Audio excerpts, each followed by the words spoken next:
Hello and welcome to the second Congress Zukunft Deutscher Film Forum Europa here at the Lichter Filmfest. What film education does Europe need is the question our panelists try to answer in the next discussion. Now I hand over to Tine Kopf, the moderator of our panel. Thank you very much. Thank you, Henning. Hello everyone here at the Kantatesaal in Frankfurt, but also online and on YouTube and Facebook. And thank you for your interest in a panel on film education of the Forum Europa at the Lichter Film Festival Congress. Before we start, please allow me a personal preliminary remark. Yesterday, when I told a good friend that I was moderating this panel today entitled "What Film Education Does Europe Need?" she asked, "And what kind of Europe do we actually need?" And she's right.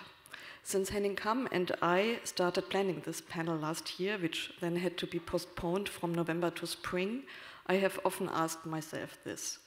The war in Ukraine has shaken us all and continues to do so. But I was also shaken by the fact that we suddenly began to categorize two kinds of refugees. Those from Europe, for whom we make a lot possible, and those from other continents, whose suffering seems to affect us less. We discussed this yesterday with people living much more close to the border, and it was a very important discussion for me.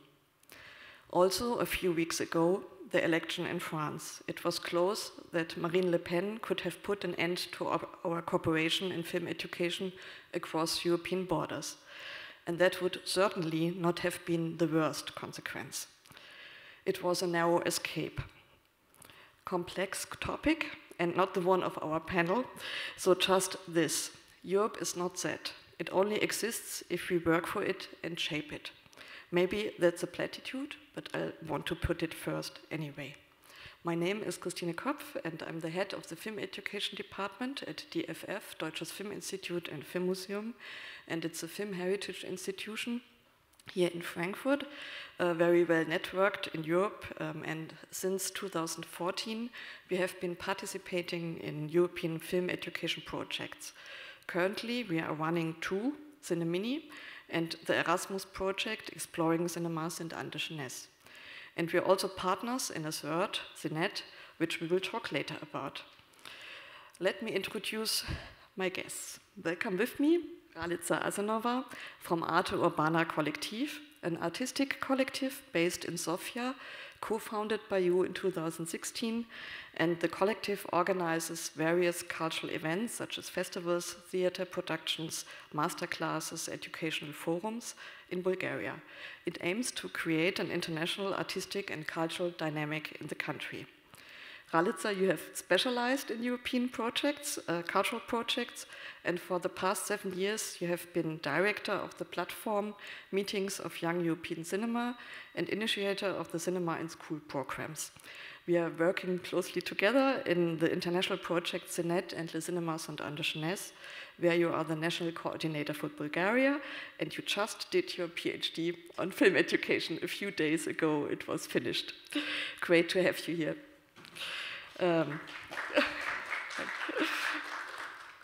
My next guest comes from Hungary. Welcome to Emese, Erdös.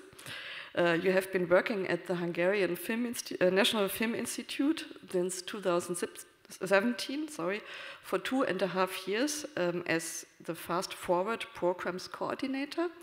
And you organized workshops and masterclasses for young filmmakers. And in the last 2 years, you were working at the Film Archive as an education officer. You are developing educational content, and you are coordinating the CLASS program, an educational and youth program. Thanks for coming, dear Emese. And with us on Zoom today, Stefano Doriglia and Reid. Hello, Stefano. Hello, good morning, everybody. You are zooming in from Brussels, where you're working as team leader of the audience sector at the Creative Europe Media Program of the European Commission. You have been working in the European institutions for 15 years. Before joining the audience sector, you were working for research programs. You graduated in international relations and you are specialized in international law. Thanks for taking the time to discuss with us today. Thank you for inviting me. And yeah, you get your applause. Welcome, dear Mark. You are living and working in London, but today you are zooming in from Brittany in France. Beautiful garden. You told us the signal is best in the garden. So, Mark, you are the head of the UK learning programs at the British Film Institute, where you had worked for over 20 years now. You have coordinated a number of European film education projects, including the study on screening literacy, the framework for film education, and film a language without borders. You write, do research, and you teach about film education. We are working together at some projects, see each other regularly on film education events, since we are both very active in networking. Great to have you here. Lovely to be here, thank you. So thank you all for taking the time to do this exchange today, and thanks to Lichter to give us the opportunity. I would like to outline the status quo of film education in Europe very briefly from my point of view, and then we will start discussing. The last 10 minutes are reserved for questions from the audience. So here we go, and I would like to ask to have the quotation now. Thanks. The situation in Europe is diverse, like in all fields, and very different in each country. There is a whole range of institutions like film institutes and cinematheques, national agencies, and smaller but highly committed film initiatives dedicated to film education. Cinemas and universities play also a role. With the help of the media program, this scene active in film education was able to get to know each other across borders, to start building networks and work together. That is definitely inspiring, helps to develop quality in the field, and adds to something called European identity. Nevertheless, it is a huge task, and we see each other confronted with. Because, I quote from the Framework of Film Education, published in 2015, something a lot of practitioners and universities from all over Europe were working on. And you see it also here. For over 120 years, film has evolved across different genres, modes, and platforms to become the dominant cultural form of the 21st century. Over that time, film has developed its own language, one that is highly complex, sophisticated, immensely powerful, and like all languages, still evolving. In cinemas, online, on television, in art galleries, and through spectacular immersive experience, film has become almost ubiquitous in our life. But despite film's ubiquity, its complexity and cultural richness, its social, historical, and artistic importance, it has remained relatively marginal and underdeveloped in most European education systems. Bitter, but true. This is not to deny film education's long history, nor the inspiring work of many people in many countries across Europe, but this work has only reached a few, when it is the birthright of all. Appropriate recognition of the immense importance of film is long overdue in our educational systems and practices. Nothing less will do for the children and young people of Europe. So far, the status. Mark, 9 years ago, you and others published an expert study on film education in Europe. As a consequence of the study, which also made concrete recommendations to the European Commission, the calls for film education in the audience sector of the media program were announced. Some years later, you launched together with many practitioners the framework from which I just quoted. From your point of view, when you review the 9 years, what has improved since the study? What is still lacking? Huge question, I know. Thank you. Yes, 4 minutes on that question. Well, thank you very much, Tina, for that introduction. The main finding, I think, of screening literacy in 2012 was that there were many pockets of excellence and pockets of expertise, small projects, interesting projects. And what we did was that we took all of the kind of examples of what a strong film education ecology would look like, and we created an ideal model, if you like. which you can find. It's one of the things that we put in screening literacy. And we listed all of the things that a perfectly formed national ecology of film education would have in its relationship with industry, in its relationship with cinemas, in its relationship with schools, in its training of teachers, in its evaluation and reflection. And we did that because there was no country in Europe. We surveyed 32 countries in the EEA and in the EU, and there was no country that had everything. There were a couple of countries that were very close. France, for example, as we know, has a very long and established and well-developed film education ecology. The Scandinavian countries do. Northern Ireland was the country that had the closest to a perfectly integrated film education system with industry, with culture, with audience, with the school curriculum.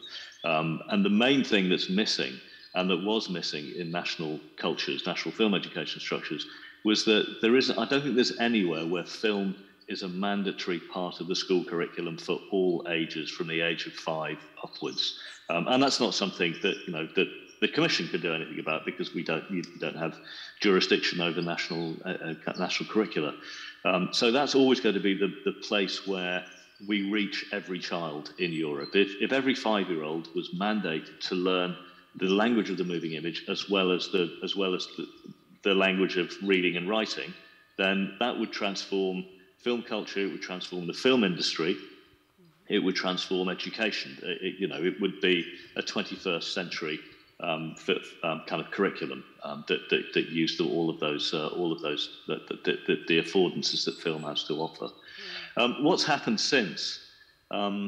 Many countries, I mean, I'm thinking of places like Slovenia, Estonia, where there's been an evolution in the ambition around a national film education plan. So there are a number of countries who recognise that a national strategy for film education is necessary. And I guess that's one of the things that we've been promoting all along, is that it's not really just about the money, although the money is important. It is about having everybody who can help film education contribute to something bigger, and for that you need a strategy. You need a national strategy. And I guess I'm thinking about places where the Commission might support as well. Is if there were a European strategy for film education. If the Commission and its partners, its many partners, could set out what the constituent parts of a strategic approach to film education would constitute, and looked at all of the different aspects, looked at the relationship with rights holders, for example, access to actual films, and how that could be managed on a transnational basis. I also, there are so many projects and so many funded projects that happen in quite a scattergun way without there being a joined up evaluative framework, for example. So if every project was kind of answering the same research question around what works in film education, then you get something that's more than the sum of its parts. There are many, many brilliant parts to film education across Europe, but they could be joined together to answer a much smaller number of questions in which we could build something bigger. Thank you so much, Mark. So there is still a lot to do. And I keep saying we, that's but I'm not part of the we in the United Kingdom. But culturally, we're still European. Definitely. Yeah, and we miss you, but we try to overcome and find workarounds. Yeah, and I mean, you said curriculum is one of the main points. At DFF, we try, also to do a workaround and work with kindergartens, which is also one of the possibilities, or outside school, but you reach, of course, fewer people. And Ralitsa, with Arte Urbana Collectif, you are doing very important work in one of the poorest regions of Europe, for which I really have great respect, as you know. And you are, with your very committed film education projects, you actively enable cultural participation for children and young people who are socially disadvantaged, for example, in the countryside from Roma families. And I know that you are also the masters in participating in European projects. Can you briefly describe what European funding means for you as Arte Urbana, and from your long experience, if you had a magic wand and you could help shape the next call for proposals, what would you wish for? What is missing? Thank you. Hello to everyone. Just to say that your introduction to Europe, let's say, what is Europe today, it's very important because I think it's very connected to what we want to achieve also through film education. It's about film, of course, but it's about also transmitting some values to our youngsters, and it's quite connected, so it was really on point. Yeah, actually with Arte Urbana Collectif, we started some initiatives 8 years ago now, because there was a huge gap. There was nothing actually in terms of film education, and there is still nothing on national level. I mean, structural strategy, something that I hope now will change, but it's a long way to go still. So with our initiative, we felt this need to start to fill this gap, and we started with a small festival dedicated to young audience, and with 2 workshops in Sofia. This was in the very beginning. And then, very briefly, we actually felt that we need to go outside Sofia, outside the big cities, and to touch all these children and young people who don't have access at all to culture. Actually, it's not about cinema only, but also about any access to culture. So it was really important for us to expand and to create more possibilities for these communities. And European projects, we were very, we found very important and crucial, I would say, for our development and for structuring our initiatives, because film education is very complex. As Mark said, it's about rights of films, it's about pedagogy, film pedagogy and film resources. It's about connecting with schools, with teachers. It's about training the teachers. It's about doing screenings. So it's quite huge, actually, and quite complex dispositive. So European funding, it's about, of course, about funding, about money, but it's also about connecting to other devoted colleagues working in the field, and sharing methodology, sharing practices, sharing good practices, but also sharing what is difficult. So we are not alone in the difficulties. There are many difficulties, and this is according to the context. Of course, they're different, but yeah, this was really, really important for us to go further and to work with more films, to have more resources. This for the first question, and the second, it's more difficult, I guess. What I wish every time, and what I'm grateful now today, that we have this time to talk and to reflect on what we are doing. So this is something missing in the projects in general, I think, time. We need time, because film education and film pedagogy needs time. We need time to show the film, we need time to work on the film, we need time to create, we need time to connect with the teachers, we need time to convince them, if you want, in many countries. In Bulgaria is one of these countries.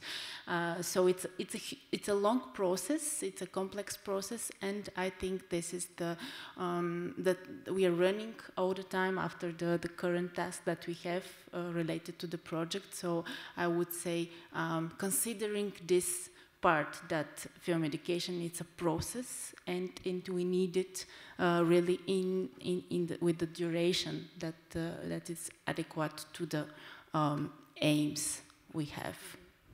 So a longer duration for projects, and a longer funding, and more sustainability, and also time for reflection. At least for me, that is also something, we already have to write the new applications before we have time to reflect, in a way. So sometimes it's really a lot of pressure also. Exactly. Yeah. More time to reflect and more time to evaluate, but evaluation, it's a word that it's very used, but evaluate inside of our projects what we are exactly achieving, what we would like to, and how we should continue, because as you say, sometimes we are so, we have to do another project for another funding, because we want to continue, of course, the process. And so this part of really sitting, reflecting, evaluating, it's for me crucial, and it's the most finally neglected somehow.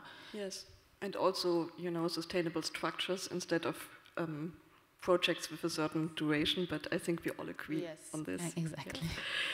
Stefano, as team leader of the agency of the European Commission in charge for film education, you were closely involved in the last call for proposals in this field. And this was the first of the new Creative Europe program, 2021 to 2027. And it has seen a significant budget increase with 2.44 billion available over the next 7 years. Of course, not only for film education. The new media program starts with a new structure, and the calls are now divided into clusters. Film education is in the audience cluster, where everything revolves around the visibility of European works. In your experience, what is important for these successful projects? How does the jury define quality in this area? Can you give us some concrete examples? Sure. Thank you for the question and for the introduction. Indeed, there was last year actually, we had the first call under the Creative Europe Media Program.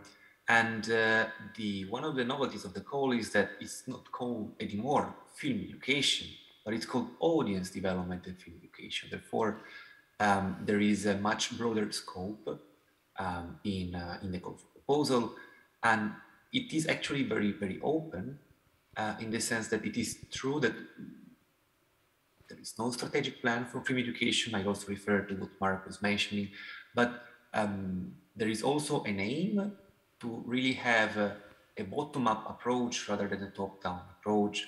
And therefore, in comparison with the past, the scope of the call is really broader. So there is a new focus on really on this pan-European cooperation for audience reach and to really reach new audiences. So for example, new and young audiences as well. There is a focus on curated catalogs of film with some specific focus on film heritage. We look for projects, for innovative projects with new and digital tools.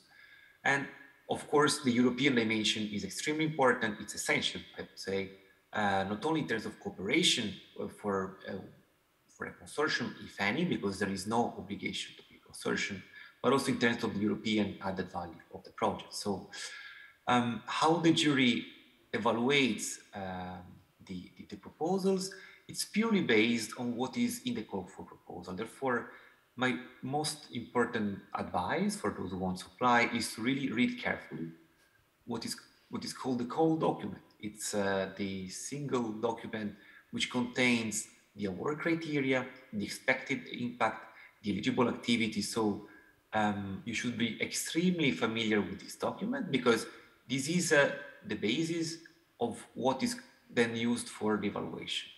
There are a number of award criteria divided by sub-criteria. You should really make sure that you take into account each and one of them when preparing a proposal, because experts will assess each of these points according to a scoring grid, which is also published, so it's public. And therefore, this is for me extremely important. So applicants should also be well aware with the submission system, which may not be at first time so easy to understand, but for those who have experience with submitting of proposals in the past, it's actually been a big improvement because the submission process involves preparing a number of annexes. There are different parts of the proposals, and therefore I also refer to the previous speaker. Indeed, it takes time to prepare a proposal. That's why the window between the publication of the call and the call deadline for submission is, I would say, it's quite long. It's usually a few months, and therefore you should really take your time and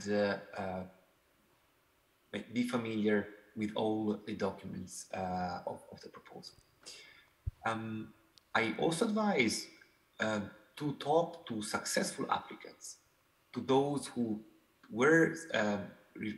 did receive EU grant after submitting a proposal, because usually a successful applicant can give the best advice on how the proposals were prepared, how other partners of the consortia or other collaborating institutions were found, and what was the collaboration, and how did each of the partner contribute to the preparation of the proposal. Therefore, I think that talk to the successful applicant is always an excellent idea. And then the proposal template is actually quite long, it's 70 pages, but I really think that to be successful, you should maybe think more about the quality over quantity, and think about presenting a very clear proposal so that you can convince what we call the expert evaluators that your proposal is the best one. Okay, so thank you so much for your advice how to apply.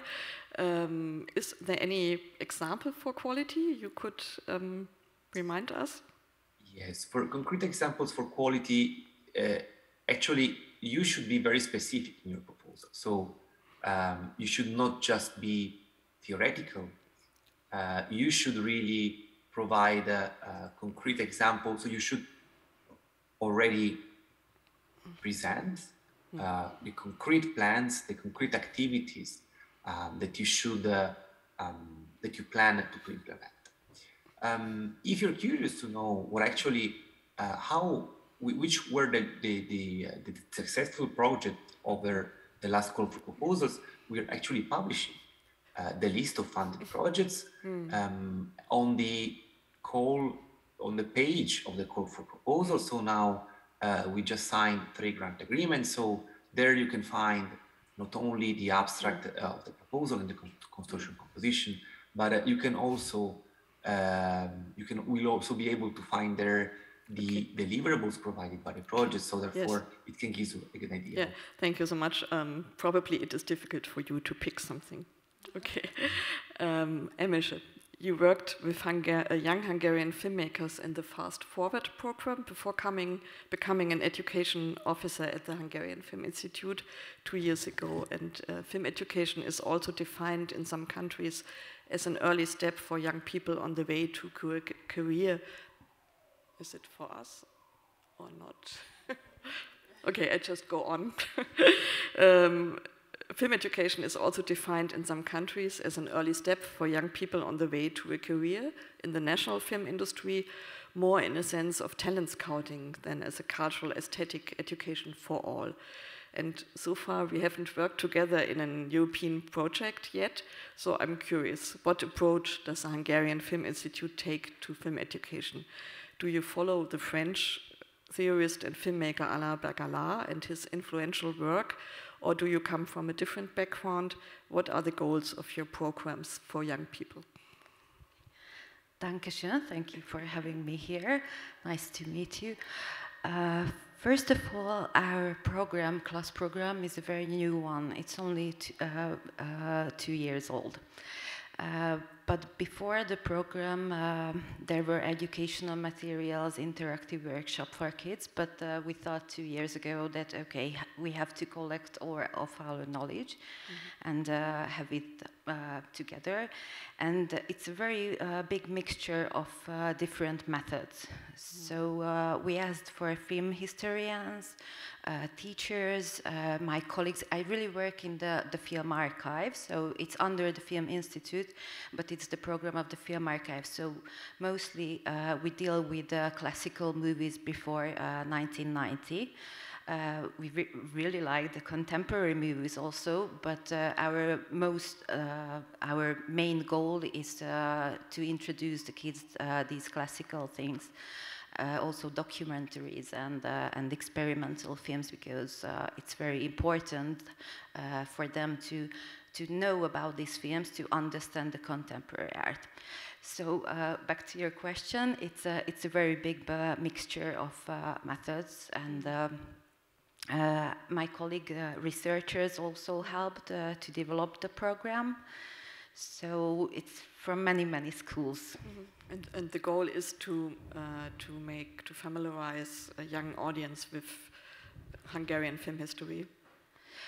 That's the main goal, and for them that, yes, to understand these movies, to know there are not just feature films, not just animation, but also experimental.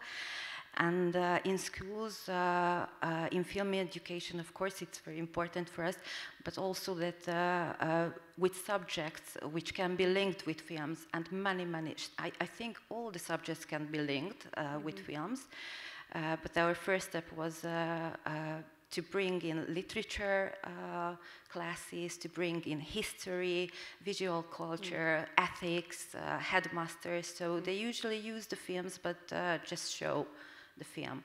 And with the materials, we try to help what to talk about before the screening, what creative exercises. These are proposals, these materials, so they can pick what they would like to do with that. Yeah. We are all confronted, I think, in Europe with teachers who are not really familiar with media or film because it's not part of their education at universities. So I think what we do is try to support and to train also teachers and pedagogical staff from other institutions. Yeah. My experience with the teachers, we work with about 15 teachers, and they are very enthusiastic and use the films for a long, long time. And we made the materials together. And if there are 100 teachers like them, then we can engage the others. Yes, so exactly. there are fantastic people. Definitely, the enthusiastic film teachers are, I think we all work with them, and we all love them. Without, nothing would be possible. Yeah. One more question, thank you, Emese. One more question, Stefano, for you. You have a very good overview of the project funded in the last few years and also now in the last call. Can you give us an insight into which European institutions and initiatives are applying to you? Are they more from industry or culture or both? Yes, it actually evolved a bit because, again, as in the past, the call was really focusing on film education. It was typically film institutes, national film institutes that applied together, sometimes with some universities and other educational organizations, also educational NGOs, for example. In the last call for proposals, we had a more varied range of applicants and stakeholders. We had also some film festivals, for example, that we were not used to see before, or at least more than before. We also had we had a broader range of applicants, which is actually in line with a broader scope of the call for proposals. Mark, from your point of view, I mean, we just heard there are many different goals. We had sharing values, we had film history, and we also had audience development. And what are the consequences of seeing film education conceptually as a measure to support and promote the audiovisual industry? Where do industry and education benefit, and where do they interfere? Well, it is very interesting. I'm just processing what you're saying about this, what you call a broadening but actually, I think you could argue that it's actually at the same time a narrowing of the scope, because if you think about education as a process that is open-ended for everybody, audience development actually is for a smaller number of people with one activity, which is watching films in cinemas or watching them on screen. So it's like the change from talking about people being citizens to people being consumers. It's actually conceptually, I think it can also be a narrowing. And I would like to make an analogy between film education and literacy, between mother tongue literacy. Now, we don't teach children across Europe to read and write so that they can go out and buy books. That's not the purpose of literacy teaching. The purpose of literacy is that it's an emancipatory, liberatory kind of civic entitlement for everybody. And I think film education can be seen as an emancipatory entitlement for every child, for every person, not just for people who get to go to the cinema. So one of the consequences of going from film education to audience development is we lose the set. You know, why would 5-year-olds make films if they're just about being, developing audiences? It's a constant tension, I think, that we all feel if we work in a cinematheque, we work in a film institute, a tension between being in an audience and being part of a population, being part of a civic population. And what I would just caution against is only speaking to the industry, because when we talk about audiences, we're really speaking to the industry. We're really saying we're going to spend money so that we can provide audiences to go to the cinema and to buy cinema tickets. And I think film education is much bigger. It's much more important. It's a universal entitlement rather than a kind of a support for moving towards the industry. And there's a kind of parallel move towards the film industry in filmmaking, in support for filmmaking, which is that the other impulse behind film education tends to be we want to provide skills for the film industry. And film industries, I mean, even in the UK, the film industry employs about 90,000 people. And if we were targeting our film education towards resupplying those 90,000 people, what do you have to offer to the 60 million population of the United Kingdom? So I would always caution against the narrowing towards the industry's aims and keep a broad scope around civic entitlement. It's really difficult in kind of current moment we're in, where business ontology and kind of economism drives education. That's really, there's no space, or there's less space for the civic, for the artistic, for the cultural, because we don't really have a language for talking about public participation and civic participation anymore. We default towards business language, industrial language, and economistic measures and drivers. And I think the purpose of a film or a cultural institute is always to argue for the public value of its art form, and in a sense to caution against just focusing on the industry. Thank you so much, Mark. I think, that's applause, also for me. And thank you very much, Mark. From my point of view, also the permanent compulsion to innovate in the field of culture and education is something that urgently needs to be changed, and educational projects, in the best case, continuously improve over the course of their implementation. If they have a long history, such as the renowned Cinemas and Anjenes project, which has had an incredible methodological impact on all of us in Europe, it would be important to maintain such a project in the long term and let it benefit a larger group of children and young people, to evaluate it, to learn from it. From your experience, Mark, but also Ralitsa or Emese, how do the expectations of the funding agencies to always invent something new, quality and sustainability in our field fit together? So who wants to start? I don't know, Ralitsa, maybe you? Yeah. Yes, I can start. The two words that are very used, quality and innovation and successful projects.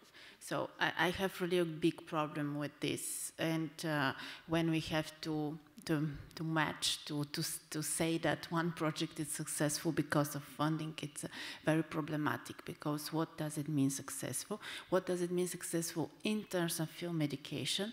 Sometimes, and I have a very concrete example from a few days ago in a workshop in North Bulgaria, in a small town. We were there working with a group of students, and they were portraying the city. They were making a portrait of an older lady in their city, and they were very disappointed because she didn't tell anything concrete. The interview, like the portrait, didn't go in the direction they planned. So this is something that we didn't finish the final let's say, editing, there were some problems because they felt that this wasn't successful, this interview. So, okay, it wasn't successful, but the whole process and the whole discussions that we have during 3 days with them was very enriching. And finally, they learned a lot from this experience. So I think this is just an example of, among many others, that we have in our practice, sometimes not achieving something with the students, or sometimes that one screening it's not going, or one discussion we cannot achieve exactly what we plan. But this is a process, and we have to admit that we cannot be always successful. And sometimes this experience, it's also very important. And I think it should be taken in consideration also by the funders. We are not doing any magic. We are trying step by step to create this visual culture and this understanding of the visual language. And for one student to have this understanding and to learn it, he or she has to pass this experience, which is not always successful, this process. So I think, we again, it's a question of time. We need this time for a young person to consider what is his own experience with film, and for adults as well, for teachers as well, but for young people it's even more important to have time, because they're all the time with all the screens and all the multiple multitasking. So having time just with the film and watching and discovering, and sometimes having not so successful experiences with practice, I think it's crucial to go further. I completely agree, but I was maybe a little bit more focusing on the thing that we always have to send in a new project, an innovative project, and sometimes even, just a new title, or I don't know. I think it's a very strange way of promoting what we do, and to be under this pressure, always to be innovative, and really to see that innovation is not the important thing. For me at least, I mean, it's reflection and doing it better the next time, and understanding what we're doing with our target groups and what is needed, and learning all the time, but not innovating all the time, which for me that's the wrong approach, but maybe it's only my point. I don't know, Emese, you agree, or? I think we can innovate and develop the program if we are in connection with lots of partners, and we can link ourselves to them. Like we have a great cooperative with the French Institute. We started with the Goethe Institute and Zahor Foundation, and musicians, slam poetry. So if we are linked to other parts of the world, other cultural, other arts, other forms, then it's a very inspirative way. And for example, we made the screenings with slam poetry. So the kids were there, they were watching the movie, and they were talking about the movie with a slam poem. And afterwards they wrote together poems. It was really lovable. And so if we link ourselves to many partners who are, of course, people love films, but they can be more and more engaged with us. Yes. So we can develop it. But if you try it out once, this format with slam poetry, and I think it would be good, to do it again, because you learned what went well and what maybe is to improve. But in fact, to get the financing, you have to do something else, That's something we discovered, at least. So I don't know, Mark, what's your point of view on this? Well, it's a really interesting question, Tina, and I hadn't really thought about innovation as being an obstacle in the development of excellence, which is kind of true. And if you're always focused on innovation, what you're kind of saying is that previous project we did wasn't good enough to continue. you know, and how can that be the case? Well, you mentioned at the beginning the Cinéma 100 ans de jeunesse, which is this extraordinary international program that was developed with the Cinémathèque Française and is now independent of the Cinémathèque. That project has been running for 26 years. You know, there is no program that I am aware of that would run for more than 3 or 4 years. And certainly without European funding, CCAJ, until this year, it's got Erasmus money, for 25 years had no European funding at all. So it's kind of interesting that if you have a program that isn't subsidized, you know, it doesn't have kind of project funding, that it can run forever, you know, and projects that are dependent on project funding have to stop when the funding runs out. It's a kind of paradox that we really should be thinking about more, about how we can have that kind of longevity and sustainability. CCAJ is a sustainable project, and it's been sustainable without project funding. You know, and every year it evolves. Every year it starts something from scratch, but it builds in new participants.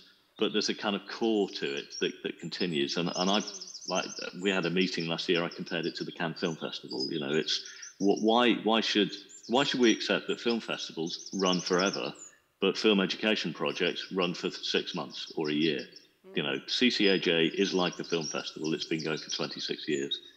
You know, why would we have lots of programs that just run like that rather than always having to build new things? It's a really important question. Yeah. And also for me, Cinéma 100 ans de jeunesse has a kind of aesthetical research approach. So we are never at the end of the journey. We're just doing research with the kids together, which is, I think, a very interesting approach, and as I said, very influential. Ralitsa, would you like to add something? Or?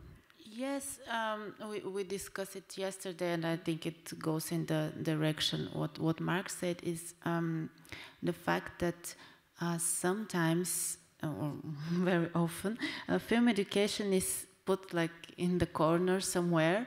We don't pay so much attention to it. It's something that does with education and schools, but actually it's not only about it. And CCAG and CNET and other projects we see, it's much more bigger than that. And I think personally it's also, well, I agree with what Mark said, but it's also the audience of today and the audience of tomorrow. So it's also part of our industry, of cinema industry, because inviting kids today to the cinema, it's our audience already, paying attention to them, bring them to European films, showing them the films that we as a film practitioners, film education professionals, we love and we think they should see. I think this is already this big and important step for them to see afterwards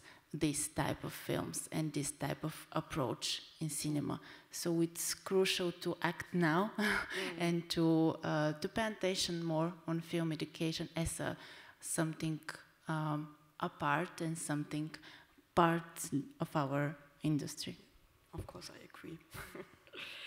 Stefano, talking on innovation and sustainability, sorry, I was impressed that the expert jury allowed in the last call for film education that CNET can grow further. CNET is a project which, through its unique open pedagogy, aims at providing access to the wealth and diversity of European cinema by developing young people's ability to watch and listen and to compare and connect. And CNET started already 2015 and was influenced also by the methodology of Cinéma 100 ans de jeunesse.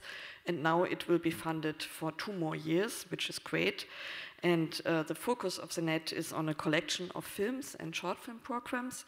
And since we as DFF has been partners here since last year, we experience how incredibly difficult the negotiations with the right holders are.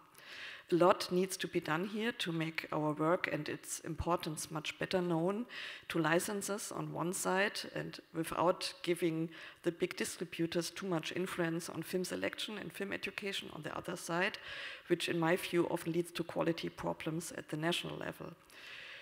What is your point of view on the rights issue?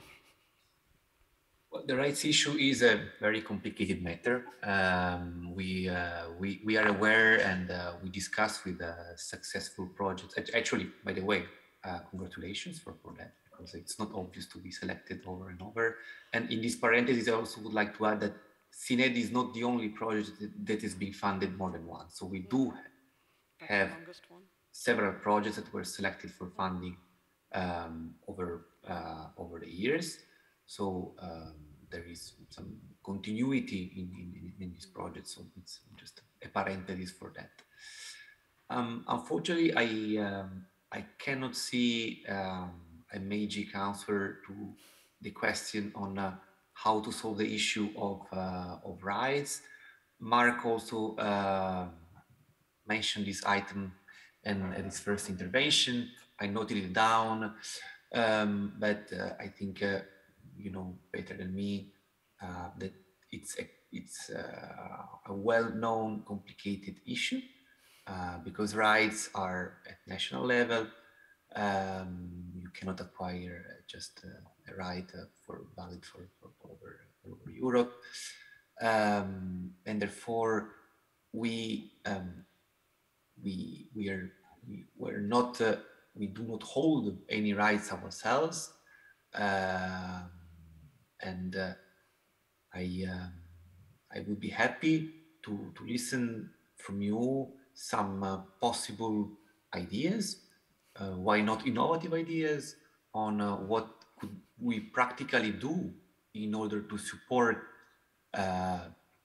you, to support all the projects and film education, knowing that our margin of maneuver could be limited, but I would still be happy. Okay. So I think we all agreed that we will have an exchange on this issue very soon with Stefano if he is coming back.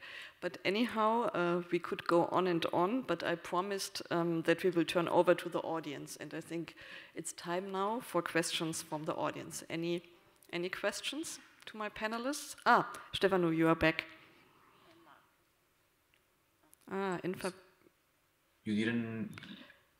we heard the whole first part, but maybe not the last sentence. Okay, sorry. I was mentioning that would be, I don't know where you stopped. I think I just give the resume that it would be a good idea that we have an exchange on this issue between the projects and the commission, maybe.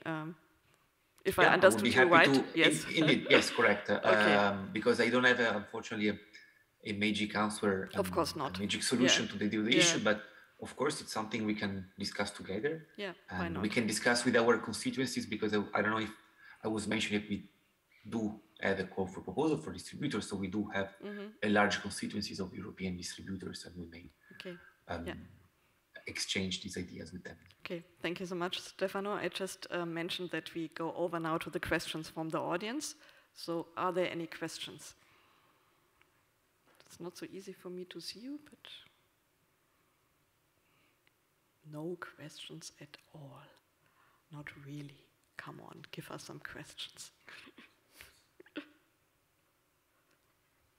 May Emese I has add a question. Something? Yes. Add something about the rights. That the film archive in a level is in a very lucky situation, because we own the rights for the Hungarian movies from the 1989.